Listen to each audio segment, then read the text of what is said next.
NEET में इस बार 24 लाख बच्चे परीक्षा दिए थे। 6 सेंटर में गलती से गलत सेट्स ऑफ क्वेश्चन आ गई। उन 6 सेंटर में लगभग 1563 स्टूडेंट उसमें परीक्षा दे रहे थे।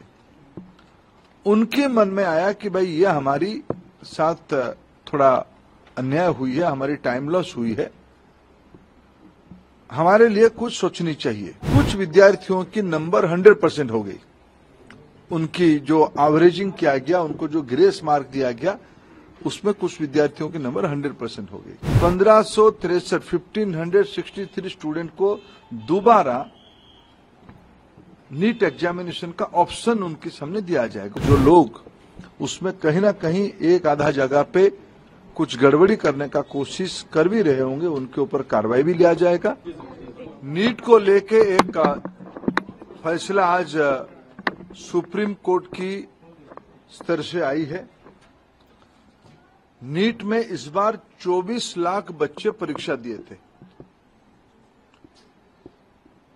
कट ऑफ डेट में लगभग 13 लाख विद्यार्थी एग्जामिनेशन को क्वालिफाई किए।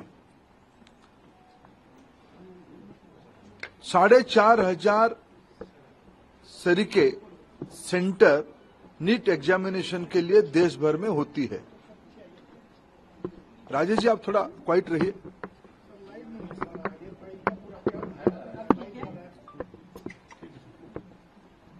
साढ़े 4,500 सेंटर देश भर में होती है।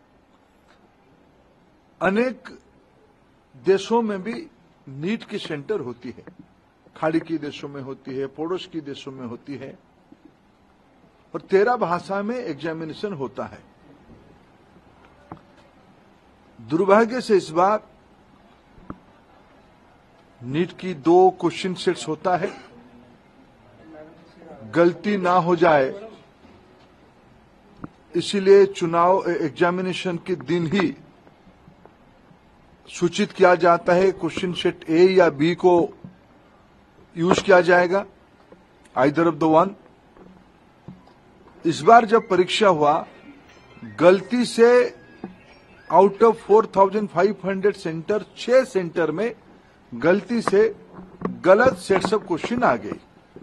जब परीक्षा चल पड़ी, कुछ समय के बाद उसको संज्ञान में लिया गया और उसको विड्रॉ करके फिर सही प्रश्न पत्र दिया गया।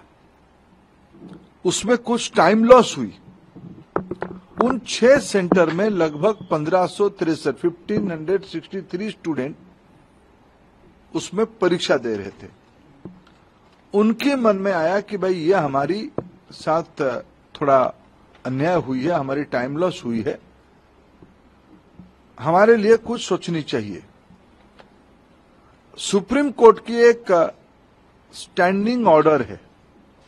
इस प्रकार की कहीं एंट्रेंस में कुछ विषय आती है तो री एंट्रेंस ना कराते हुए एक एवरेज मार्किंग, ग्रेस मार्किंग की मेथड पे उनको कंपनसेट किया जा सकता है। ऐसे एक सुप्रीम कोर्ट की ऑर्डर है। क्लैट की स्टूडेंट्स की क्लैट के एग्जामिनेशन के माध्यम से एनटीए ने उसको अप्लाई किया। एक एक्सपर्ट कमेटी बिठाई, उसमें से कुछ रिकमेंडेशन आई और उसको उन्होंने अप्लाई किया। उसके बाद देखा गया कि कुछ विद्यार्थियों की नंबर 100% हो गई। उनकी जो एवरेजिंग किया गया, उनको जो ग्रेस मार्क दिया गया, उसमें कुछ विद्यार्थियों की नंबर 100% हो गई। इसमें भी फिर कुछ लोग कोर्ट पे गए। पहले कुछ लोग कोर्ट पे गए थे कि हमारी टाइम लॉस हुई, कोर्ट ने ऑर्डर दिया तो एनटीए को उसमें एक किस ग्रेस मार्किंग की प्रैक्टिस को अपनाना पड़ा, पद्धति को अपनाना पड़ा। फिर जब ग्रेस मार्किंग में कुछ विद्यार्थियों की नंबर 100% हो गई, तब फिर कुछ लोग कोर्ट पे गए। उस बीच में एनटीए ने फिर एक एक्सपर्ट कमेटी बिठाई, एकेडमिक्स कमेटी बिठाई। उन्होंने कुछ सोच समझ किया और कोर्ट ने आज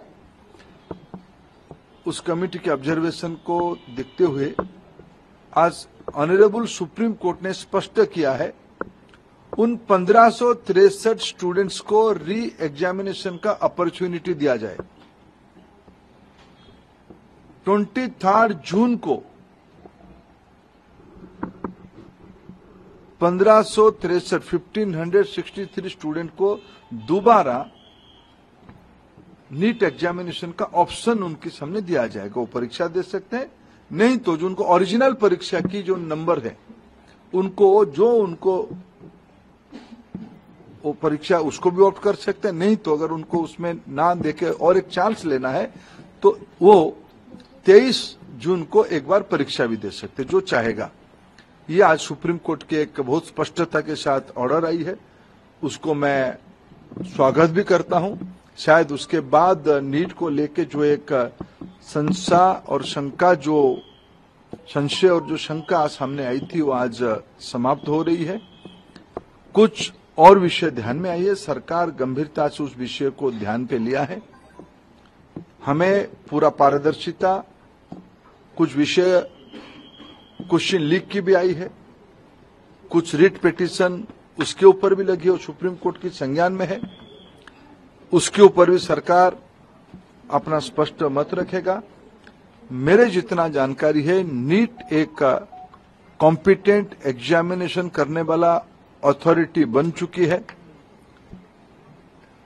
ये जो 3 प्रेस्टिजियस परीक्षा होते हैं, नीट, जेईई और सीयूईटी, इसमें से देश की 50 लाख से ज्यादा स्टूडेंट्स की हर एक साल अभी एग्जामिनेशन हो रहा है।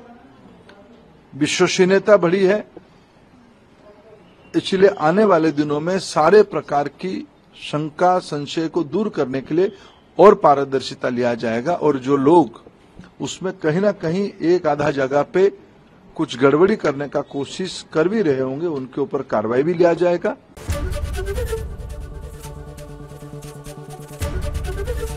एबीपी गंगा, खबर आपकी, जुबान आपकी।